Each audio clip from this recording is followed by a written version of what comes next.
What up mga solid subscribers na kayo guys, na papanoorin po natin na ito po kung actually hanggang ngayon guys, up until now no, nag-wonder ako kung ano po yung nirelease po ng SB19 po talaga no. And ito po, tingnan po natin kay asan yan? Nawala bigla, ano ba yan? Ito guys, tingnan po natin kay Miss O no, may update tayo kay Miss O kung ano ibig sabihin nung nalabas po ng SB19 na DAM, D-A-M no. So tingnan natin, i-analyze natin and bigay tayo ng insights regarding po sa excuse me, ako ay duduwal. Pero bigay tayo ng insights regarding po dito, no? Or kung ano pwede nating madagdag or kung anong reaction natin. And syempre, very big shoutout po kay Miss O, no? Kanya po itong video na papanoorin natin, no?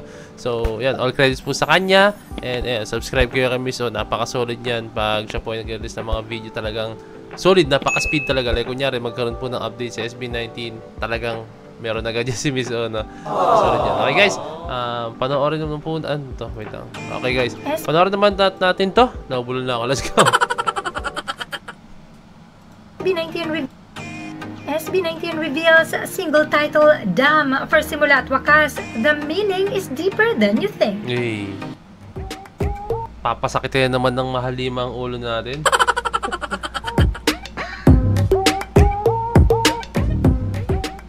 This is it. SB19 has finally revealed the title of their single for their Simula at Wakas EP. This is DAM. This will be released on February 28, 2025, 12 midnight for the audio and 12 noon Philippine time for its music video. Uy, malapit na. Malapit na.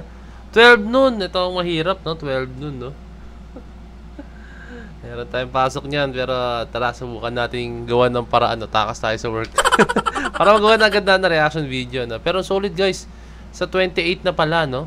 Kailan to? Anong araw po ito, no? Baka naman weekdays po ito. Wait lang guys, check ko lang ha. So Friday siya guys, no? Friday po siya, no? So okay lang, basta panoorin agad siya pag uwi natin, no? Okay, tuloy na to. Let's go. Now knowing SB19 for sure, DAM is not just a simple word and most probably not about the water barrier. First, the Simula at Wakas teaser depicts a biblical story. So, there's a big probability that DAM is a biblical word. Now in Genesis, the Hebrew words Adam and Dam, meaning blood, share a linguistic root. Oh, okay na. So, sinabi ni Miss O kanina, baka pwede siyang dam, yung sa water dam, di ba? Like yung pupigil po ng flow ng tubig, no? Okay. Hindi man pumipigil pero nagko-control, no? And then at the same time pwede rin siyang, alam mo yung salitang dam, di ba? D-A-M-N, no? Pwede nga siya guys na di ba? Marami mong pwedeng i-connect, napakarami mong pwedeng ibitaw doon na theories, mga ganun, no? Pero ayun lang po yung ating malaman. Hanggang di po nila nalalabas, no? So, okay. Genesis Hebrew Dam meaning blood. So, blood. Pwedeng blood. Kasi diba isipin nyo guys, naalala nyo yung sa cave, diba meron mga blood doon, no? Nilabas nila na teaser guys, no? Meron doon mga blood na. Pero connect nila yun as pwede sa cream zone daw, no? Okay, tuloy natin. Hindi natin alam hanggang di natin malaman talaga. I mean, di natin malaman hanggang di natin itutuloy ito, okay? Commonality leads to a profound theological insight into the nature of humanity according to the Bible. The name Adam is also closely tied to the Hebrew word Adama, meaning ground. Meaning ground. So, pwedeng blood, ground. Okay.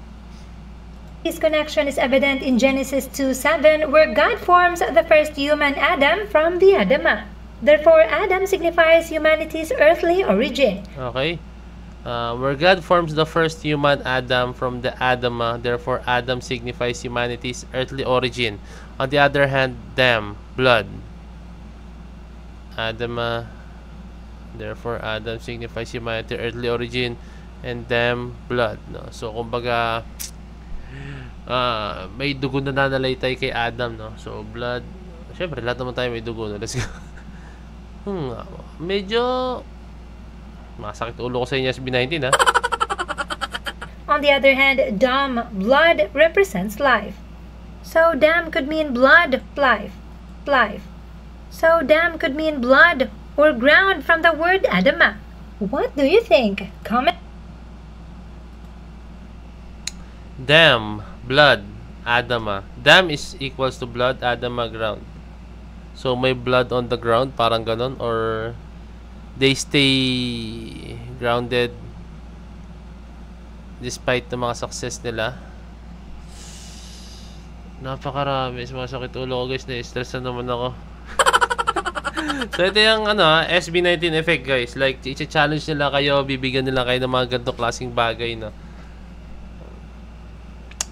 I think tingin tayo sa mga comments guys. Comments dun sa mismong post, no. Wait, tingin tayo.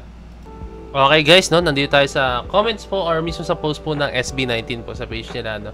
Okay, sabi dito ni Shamira Galo, no. So shoutout sa iyo. Sabi, I think Dam is Adam since it's simula at wakas. Adam was the first human being created by the Almighty God, no. So pwede, no.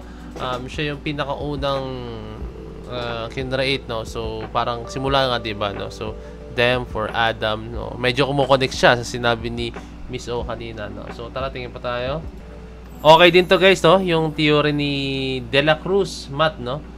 D, kumbaga pang fourth letter siya, A, B, C, D. And then A, and then M, A, B, C, D, E, F, G, H, I, J, K, L, M. Okay, turn 30, no. So kung i-add mo siya, 18. Grabe, no. Grabe to. Ewan ko ako nagkataon to, pero ang solid nito kung ito talaga yun, ha. Galing, ha. Naalala ko may isang interview ang SB19 na sinabi nila na kung paano ipagtagpi-tagpi ng 18 yung ibang mga theories, no, na sabi nila ayo nga dapat pwedeng ganoon din pala, no. Kasi hindi ko maalala kung saan interview yan, no. So tingin pa tayo, no. Ano kaya to?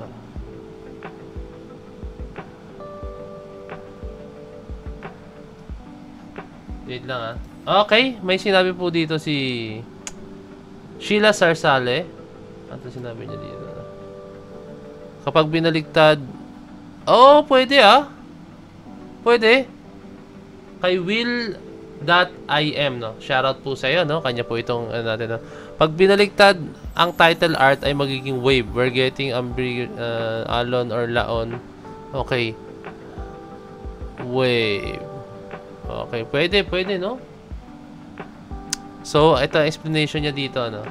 Sabi niya, alam niyo ba, dams can create massive waves too. Like tsunami, it actually happened, Vahont, I'm so sorry, dam in 2002. What I'm saying is that it's actually possible that they also use this dam to create massive wave, no. So, pwede, no? Pwede. Napakadaming theories natin na pwedeng malaman, no. Tingin pa tayo din pigilan ng dam, this will do dam. I think it's another wordplay, sabi ni Aris Contreras. Diskitado. Yan, sabi niya, no. Mahirap. Sumakit ulo ko sa inyo, SB19. Kung matulog umaga. Ang mahirap siyang maano-paano sa ngayon, no. Okay, yung mga theories na ginawa ng 18, okay din lahat ng ideas nila. Si Miss O, solid din ng ideas, and lahat po, no. Lahat na nag-effort na nag-isip ng theories, no. Pero, ulitin ko sa inyo, hindi po natin malaman kung legit po lahat ng ating mga naisip kung hindi po mismo mga galing yan sa SB19, no, di ba? So, congratulations sa mga tatama, no? Congratulations, no? And then sa mga hindi, solid, napaka-solid nyo dahil talagang tinetake nyo yung challenge ng SB19, di ba, no? So, ayun lang. Sumakit ulo ko, yun lang. Nag-iisip pa. Actually, iniisip ko talaga siya. Kaya na pa pag-uwi ko nga, no? Iniisip ko siya, anong dam na to? Kasi binabasa-basa ko siya, no? And then, tara, tingin nga tayo sa mga comments, tingin tayo mga videos, no? Kung anong theories nila, no? So, ayun, wala. Mahirap, napakaraming theories ako nakikita talaga. So, I think that's it muna, guys, no?